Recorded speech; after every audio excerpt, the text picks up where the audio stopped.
तुम्हें कुछ आइडिया भी है तन्वी? तुमने क्या किया है? हाँ, खुद अपना पैर कुल्हाड़ी पर मारा है, और सिर्फ अपना नहीं, मेरा भी। अरे मैं तो तुम्हें इस दलदल से बचा रहा था, लेकिन तुमने मुझे ही फंसा दिया यार। कहा था ना, मत करो ये नौटंकी, मत बनो महान, मत निभाओ ये शादी, चली जाओ यहाँ से। क्यों नहीं गई? क्या जरूरत थी यहाँ पे रुकने की? बताओ। चली जाती तो ये सब नहीं होता ना। मेरे डैड ने दो इमोशनल बातें क्या कर दी तो मान गई यार उनकी बात। गिरगिट की तरह रंग बदलते हैं वो, बचपन से देखा है मैंने उन्हें। और तुमने उन्हें सिंपैथी दिखा के मुझे फंसा दिया। एक मिनट, क्या कहा तुमने? तेरी वजह से तुम फंसे हो? तुम्हारी वजह से हम दोनों इस शादी में फंसे। युग, Are you mad? मेरी वजह से? और एक तो ये घर, ये घर नहीं, जेल है, जेल। मुझे नहीं करनी ये शादी, बाहर में गई ये शादी।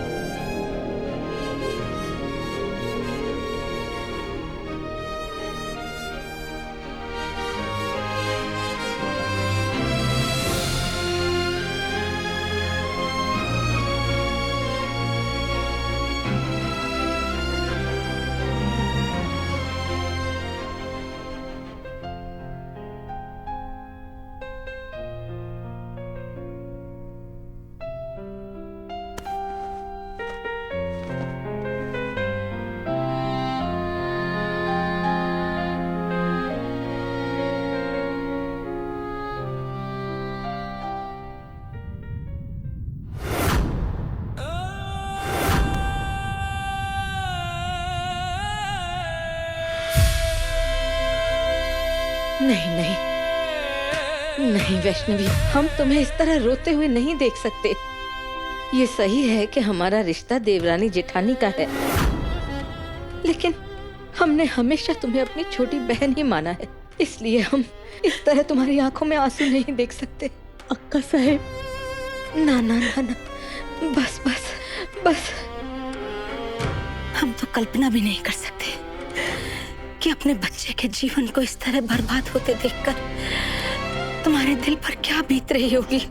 किसी की नजर लग गई हमारे बच्चे को। उम्र ही क्या है अभी बच्चे की, लेकिन देखो ना, कौन गले पड़ गई, वो 30 के पार वाली। वैष्णवी, तुम हमारी अपनी हो, तुमसे क्या छुपा है। व्योम की ये दूसरी शादी थी, इसलिए हमने सोचा कि तन्वी के जैसी बड़ी उम्र वाली कोई लड़की उसके लिए ठीक रहेगी। लेकिन योग, उसके लिए ये 30 के पार वाली। चलो मान लेते हैं कि तन्वी ने हमारे युग को पहला फुसला के बेवकूफ बना दिया, लेकिन क्या हम इस तरह हाथ में हाथ रख के बैठे रहेंगे? कुछ ही दिनों में सारा का सारा कोल्हापुर हंसेगा हमारे युग पर। अरे लड़कों की उम्र तो 40 के बाद नजर आती है, लेकिन तब तक ये तो खुद उसकी माँ नजर आने लग जाएगी। कहाँ हमारा युग, भोला भाला प्यारा सा बच्चा, और कहाँ ये बुढ़ापे की दहलीज पे खड़ी हुई। ना दिमाग का मेल है, ना हैसियत का मेल है। वैष्णवी, उम्र में बड़ी लड़कियां अपने से उम्र में छोटे लड़कों को ऐसे मुट्ठी में अपने कब्जे में रखती है। जरा सोचो, कमरे के अंदर का सोचो। हमारे युग और इस बड़ी उम्र की औरत में कैसा पति पत्नी का संबंध होगा। हमारे जवान और खूबसूरत युग को क्या ये 30 के पार वाली औरत एक सुखी पति पत्नी का जीवन दे पाएगी? क्या ये अच्छी पत्नी बन पाएगी?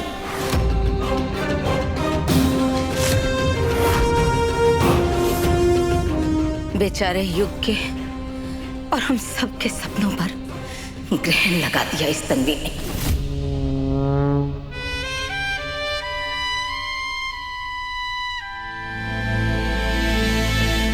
अब तुम नहीं मानोगी ना कि तुम्हारी गलती है। तुम्हें तो लग रहा होगा वाह क्या महान काम कर दिया मैंने। नहीं, तुम्हारी तो आदत है ना महान बनने की। अगर दुनिया बोलेगी ना कि तुम लेफ्ट में जाओ क्योंकि लेफ्ट वाला रास्ता सही है, तुम राइट लोगी। क्यों? क्योंकि you are always right. Right? एकदम चुप। जब से आए हो तब से बोले ही जा रहे हो, बोले ही जा रहे हो। तुमने आकर मेरी मांग भरी, इसमें मेरी गलती है? सब कुछ किसने बर्बाद कर दिया, मैंने या तुमने? और इतनी आसानी से कह दे रहे हो कि चली जाओ। शादी मजाक है, जिंदगी में सब कुछ मजाक नहीं होता युग। वाह क्या बात है यार।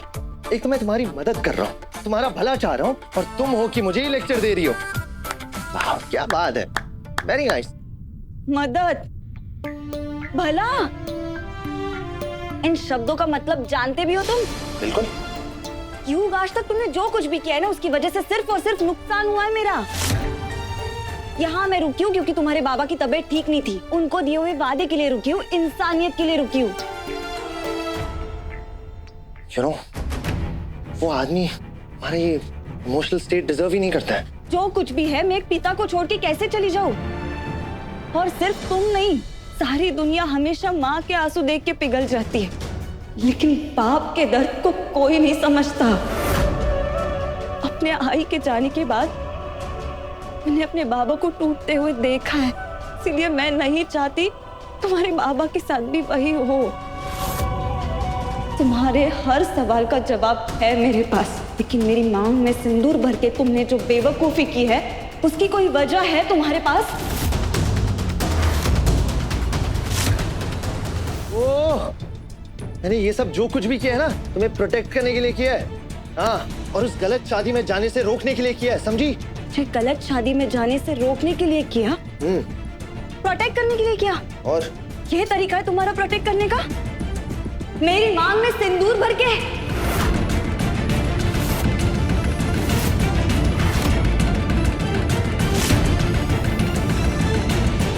क्या सोचा तुमने? मेरी मांग भर के मुझसे शादी करके फिर मुझे कहोगे मेरे घर से चली जाओ, मेरी लाइफ से चली जाओ? ये था तुम्हारा सॉल्यूशन? तुमने मेरी जिंदगी बचाई नहीं है, बल्कि दलदल बना के रखी है। तुम्हारी वजह से मैं फंसी हूं।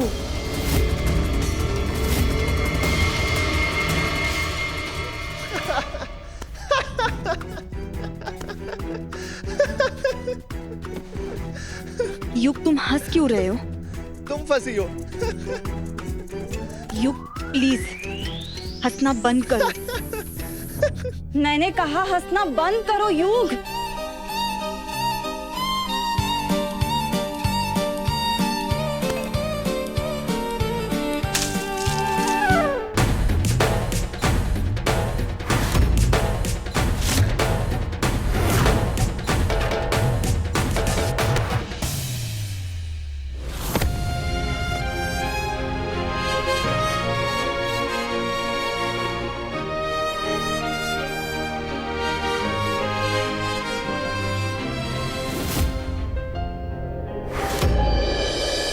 हम तुम्हें डरा नहीं रहे वैष्णवी, मैं एक माँ होने के नाते तुम्हें सतर्क कर रहे हैं। अभी भी समय है, सब कुछ तुम्हें अपने हाथ में लेना होगा, वरना तन्वी जैसी लड़कियां किसी के घर और उसके परिवार दोनों को जलाकर धुआं कर देती हैं।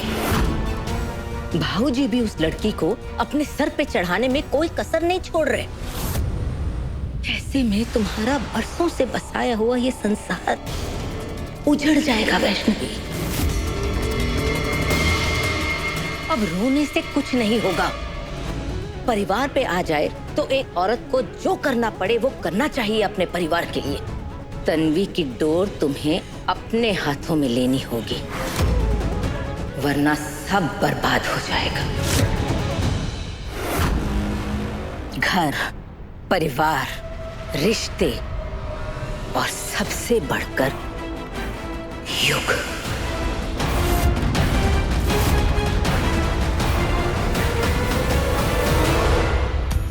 हमारे सपनों को आग लगाने चले थे भाऊजी। अब देखना कैसे उनकी पत्नी, बेटे और बहू तीनों की डोर अपने हाथ में लेकर उनसे कठपुतलियों का खेल खेलेंगे हम। अब वैष्णवी खुद तन्वी और युग के बीच दीवार खड़ी करेगी और सरपोतदार परिवार को कभी वारिस नहीं मिलेगा। महान हो, नोबेल प्राइज चाहिए तुम्हें? हटो यहाँ से। तुम्हारी प्रॉब्लम क्या है पता है तुम्हें एंग्री बर्ड? मुझे लगता है कि सारी दुनिया का ठेका ना तुमने ले रखा है। सिर्फ सबके बारे में सोचते हो, अपने बारे में नहीं सोचती तुम। क्यों? खुद नहीं डिसाइड कर सकती क्या चाहिए क्या नहीं चाहिए? बोलो, घर वालों ने कहा कर ली शादी, मेरे डैड ने कहा यहाँ पे रुक जाओ, रुक गई। क्यों रुकी हो तुम? आखिर लगती क्या हो तुम मेरी? अरे बोलो, चुप क्यों हो? ऐसे तो मॉरल लेक्चर देती रहती हो ना मुझे। क्या हुआ बोलो? ये सिंदूर क्या लगा दिया मैंने? तुम्हें क्या लगता है कि हम दोनों के बीच जन्म जन्म का रिश्ता बन गया? अपने आप को मिसेस तन्वी युग सरपोतदार मानने लगी हो क्या तुम?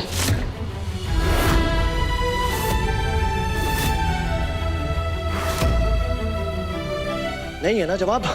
तो बनो, जितना महान बनना है बनो। मुझे वैसे भी फर्क नहीं पड़ता इन सबसे, हाँ? बट एक बात याद रखना तुम, ये घर वाले ना हर दिन एक नया तरीका ढूंढेंगे तुम्हें टॉर्चर करने का। यहाँ हर दिन ना एक नया एग्जाम होगा तुम्हारा। फिर अगर भागना भी चाहो ना तो भी ये लोग भागने नहीं देंगे तुम्हें। और ब्रांड न्यू मिसेस सरपोतदार, इस बार ना तुम खुद ही हैंडल कर लेना, क्योंकि इस बार मैं तुम्हें बचाऊंगा नहीं। बहुत शौक है ना तुम्हें इस आग में चलने का, तो चलो, शादी नहीं, बर्बादी मुबारक, बर्बादी मुबारक, बर्बादी मुबारक।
प्लीज यहाँ से चले जाओ।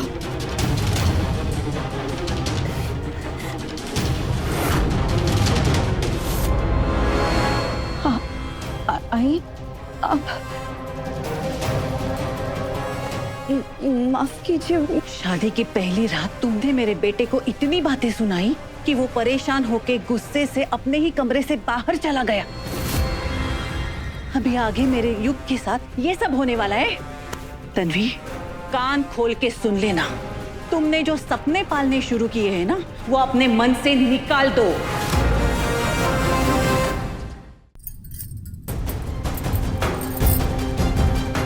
देखो, खुद को आईने में देखो।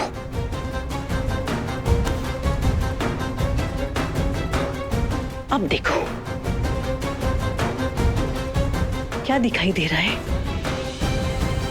मैं पूछ रही हूँ क्योंकि 30 की उम्र के बाद कुछ लोगों की नजर कमजोर हो जाती है। देखो, खुद को देखो और मेरे बेटे युग की तरफ देखो। कितना फर्क है, जमीन आसमान का फर्क है तुम दोनों में, तुम दोनों की उम्र में। और कुछ सालों के बाद मेरे बेटे के सामने एक बूढ़ी औरत दिखोगी तुम। और तब सब मेरे बेटे पर हंसेंगे। माँ नहीं है ना तुम्हारी, इसीलिए तुम ये कभी समझ नहीं सकती कि अपने बच्चों के लिए माँ कितने सारे सपने देखती है। कोई भी माँ अपने जवान बेटे के लिए तुम जैसी लड़की लाना कभी सोचेगी भी नहीं। तन्वी, मेरा बेटा मेरे लिए सब कुछ है, मेरे जीने की वजह भी और मेरा गुरूर भी। और इसलिए मैं तुम्हें मेरे बेटे की पत्नी का दर्जा कभी नहीं दूंगी। युग के साथ जिंदगी बिताने का अगर तुम सपना देख रही हो ना, तो तुम्हारा ये सपना मैं कभी पूरा नहीं होने दूंगी। इस घर में तुम्हें कभी भी खुशियां नहीं मिलेगी। ना मेरे बेटे की पत्नी होने का दर्जा मिलेगा और ना ही इस घर की बहू होने का दर्जा मिलेगा।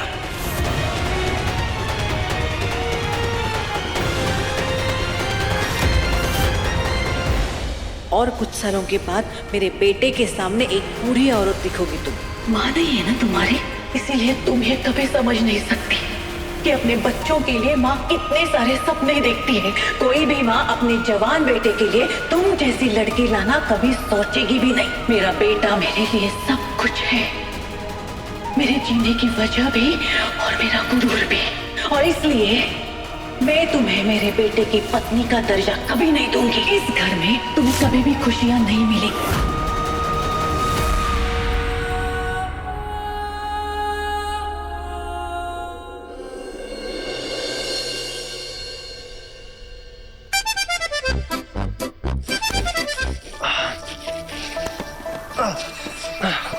बस बहुत हुआ आप। एक तो ये अननेसेसरी शादी वाला कॉम्प्लिकेशन, पर से इसकी वजह से मैं अपने रूम में ही नहीं जा पा रहा। और ये मच्छर मेरे खून पे कॉकटेल पार्टी कर रहे हैं। ये तन्वी जहां रहती है ना, मेरा जीना हराम कर देती है। पहले वहां इचलकरंजी में चैन से सोने नहीं देती थी, और अब यहां भी। यूनिवर्स, तुमसे ना तो मैं बाद में डील करता हूं। प्रोटेक्ट करने के लिए क्या? और मेरी मांग में सिंदूर भर के, मेरी मांग भर के मुझसे शादी करके फिर मुझे कहोगे मेरे घर से चली जाओ, मेरी लाइफ से चली जाओ। जिसे शादी निभानी है वो निभाए, मुझे क्या? मुझे तो अपनी लाइफ वापस चाहिए और मैं जा रहा हूं अपने रूम में।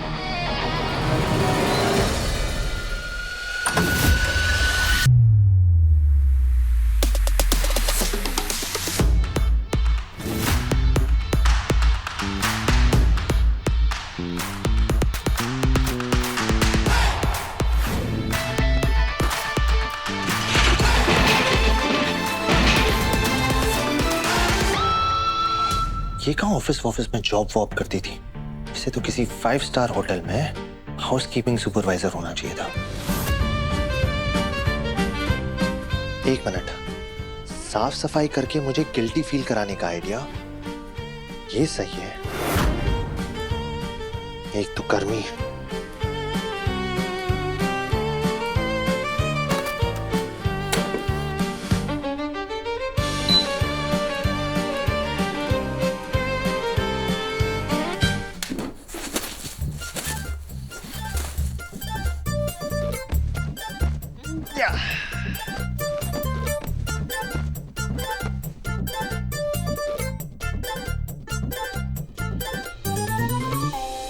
मेरी बात सुनो एंग्री बर्ड।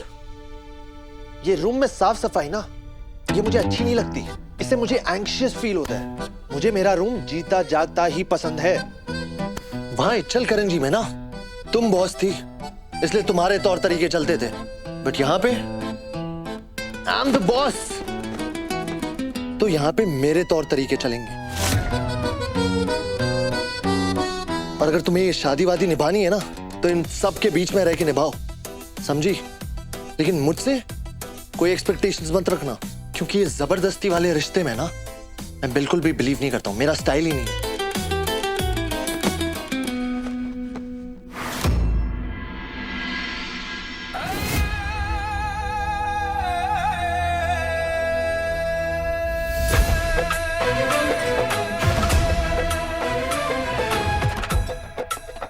अक्का साहब, वैसे तो आप रसोई का कोई भी काम नहीं करती हैं, सिवाय स्पेशल पूजा पाठ के प्रसाद बनाने के। लेकिन एक प्रथा है जो बरसों से हर रोज रात आप करती हुई आई हैं। अपने हाथों से सबके लिए इलायची वाला दूध बनाती हैं। और वैसे भी बचपन से लेके आज तक अगर आपके हाथों के अलावा किसी और के हाथ का दूध भी पी लेते हैं ना, तो वो स्वाद ही नहीं आता जो आपके हाथों से आता है। बोले तो 100 में 1 नंबर।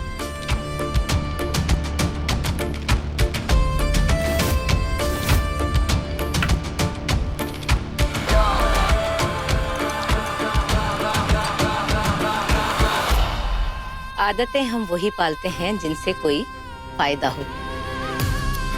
सबको दूध बना के देने की आदत है, इसीलिए तो सालों से दीक्षा को इसी दूध में वो दवाई मिलाकर दे रहे हैं, जिससे उसका और प्रखर का कोई बच्चा ना हो। प्रखर और दीक्षा सरपोतदारों को वारिस दें, ये हम होने नहीं देंगे। आपका साहब, वैसे आपने प्रखर दादा और दीक्षा वहिनी को तो रोक लिया, लेकिन युग और तन्वी का क्या? कहीं ऐसा ना हो कि सरपोतदार परिवार को वही दोनों वारिस दे दे। ऐसा कभी नहीं होगा। सरपोतदारों की तकदीर हम अपने हाथों से लिखेंगे। विलास और उसके बेटों की तकदीर में राजपाट नहीं होगा। युग और तन्वी किसी भी हालत में सरपोतदारों को वारिस नहीं दे पाएंगे।